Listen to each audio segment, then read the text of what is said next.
근데 그 재판 준비를 어떤 식으로 하고 계신지. 저는 서울대를 졸업하고 사법고시를 합격한 후 대기업과 보험회사의 사내 변호사로 5년, 대한민국의 최고의 로펌이라고 하는 김앤장에서 10년간의 근무 경력을 가지고 있는 17년차 변호사입니다.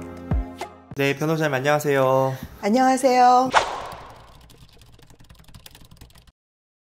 오늘 제가 궁금한 게, 변호사님들은 이제 의뢰인한테 의뢰를 받으면 재판 준비를 이제 하시잖아요. 네. 근데 그 재판 준비를 어떤 식으로 하고 계신지 조금 더 실무적으로 궁금해서 오늘 한번 질문을 드리게 됐습니다.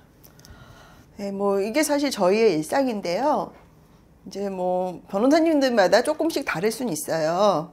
근데 아마 큰 틀에서는 비슷할 거라고 생각합니다. 기본적으로 이제 재판하기 2주 전쯤에는 서면을 내야 돼요.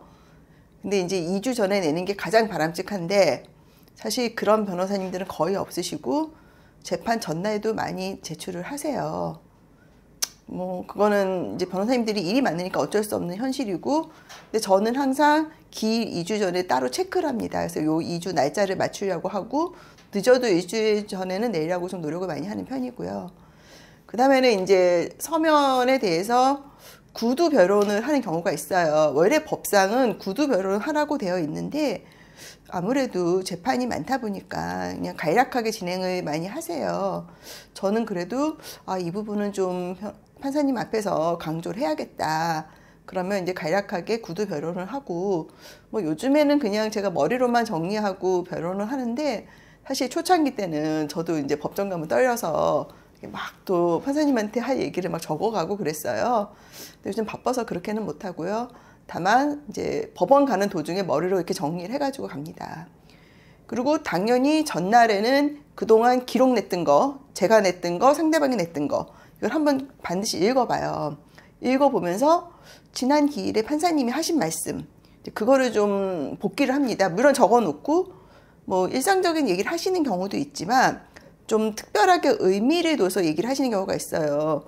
예컨대 원고가 지난번에 무슨 판례를 냈는데, 그 판례가 이 사건에서 유의미한 것 같은데 좀 서면을 더 내야 되지 않겠습니까? 내지는 약간 판사님이 뭔가 심증을 보일 때가 있어요. 시그널을 주는 거죠. 예. 근데 그게 유리할 때도 있고 불리할 때도 있고, 근데 100% 그렇지는 않습니다. 그냥 하시는 말씀도 있는데, 그럼 저는 이제 거기에 대해서 반드시 서면에 반영하거나 아니면 구두 변론으로 하는 경우 이제 준비하고 이제 그렇게 하죠. 이제 그리고 저 같은 경우는 이제 좀 상대방들이 지연을 하는 경우가 많아요. 서면도 늦게 내고 소송도 지연을 하고. 일부러 지연하는 경우도 많죠. 많죠. 전략성이죠. 예. 근데 마치 바빠서 늦게 낸 것처럼 이런 모양은 그래요. 근데 제가 볼 때는 전략이거든요. 근데 이제 저도 좀 이게 오래 가는 게 힘들지만, 사실 고객들이 저한테 엄청 항의를 해요. 제가 잘못한 것도 아닌데 마치 제가 혼나는 것 같이. 그래가지고 이제 그런 지연에 대해서도 이제 가끔씩 말씀을 드리고, 사실 지연하는 거는 판사님도 좋아하진 않으세요. 그래서 어떤 판사님들은 제가 그런 얘기하면 더 이렇게 얼굴이 막 환해지셔요. 본인이 할 얘기를 제가 하니까. 그런 경우도 있고, 최근에 어떤 저희 고객은 상대방이 좀 심하게 지연을 했어요. 심지어는 반드시 내야 되는 서면도 6개월 동안 내지 않다가 변론기 전날 밤 11시에 낸 거예요. 그러니까 우린 반박을 하나도 못한 거잖아요. 볼 수도 없는 거죠. 예.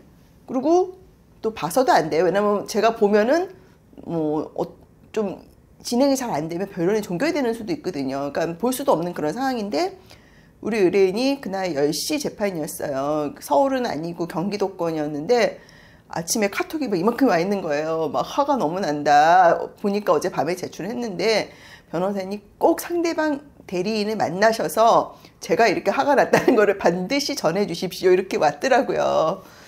그래가지고 이제 재판에서도 판사님께 말씀을 드렸어요. 또 그 의뢰인은 그날따라 또 늦게 오시더라고요. 그랬더니 판사님이 저한테 얘기해도 소용이 없어요. 제가 아무리 내라 그래도 안 냅니다. 변호사님들이 이렇게 얘기하시더라고요. 그래서 법정에서도 얘기하고, 법정 이제 재판 끝나고 나와서 상대방 의뢰인한테 말씀을 드렸어요. 제가 사실 아침에 이런 문자를 받았고 우리 의뢰인이 많이 힘들어 하신다. 좀 협조를 해달라. 그랬더니 이제 의뢰인 상대방 대리인은 죄송하다. 제가 바빠서 미리 못했는데 다음에는 늦지 않게 하겠다. 이렇게 이제 아름답게 마무리가 된 적도 있죠. 보통 소송 지연을 하려고 일부러 제가 보니까 그 변론기일이라고 하나요? 네. 그 뭐 하루 이틀 전에 이렇게 내고 그러신 분들도 있더라고요. 그 원래 그렇게 해도 되나요?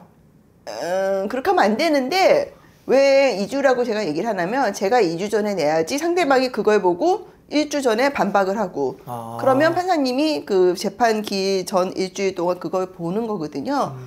근데 사실 대부분의 변호사님들은 하루 전에 내는 분이 반이 넘어요. 저도 뭐 그런 적도 있고요.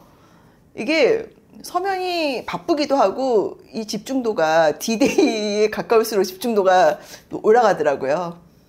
알겠습니다. 그러면 이제 재판 준비를 사실은 2주, 1주 이런 식으로 좀 어느 정도 맞춰서 하시는데 다른 변호사님들은 어떻게 하시는 것 같으세요? 그렇게 하는 분은 많지 않은 것 같고요. 뭐 그냥 닥치면 하시는 분이 더 많은 것 같아요. 그래서 뭐 2주, 1주는 되게 이상적인 그 기준이고요. 저도 말은 이렇게 하지만 그렇게 하는 경우는 많지는 않고요. 정석. 네, 정석이고 네. 심지어는 판사님이 언제까지 제출하라 그래도 제출 안 하는 경우가 많고요. 근데 뭐 그거는 어쩔 수 없는 것 같아요. 일단 다 일이 너무 많고 또 가끔씩은 의뢰인이 늦게 내달라고 하는 경우도 있어요. 지연을 해야 되는 상황이 있거든요. 뭐 그래서 늦게 내시는 분도 계시고요. 알겠습니다. 오늘 변호사님께서 의뢰인들에게 의뢰를 받으면 어떻게 재판 준비를 하는지 실질적으로 그냥 풀어서 이렇게 설명을 해주셨는데 머릿속에 다 연상이 돼가지고 일하는 모습이 좀 떠오르고 있었습니다. 오늘 아무튼 좋은 내용 감사드립니다. 감사합니다. 사건 수임이나 법률 상담을 원하시는 경우 카카오 채널 최혜원 변호사를 검색하셔서 연락 주시면 상담을 도와드리도록 하겠습니다.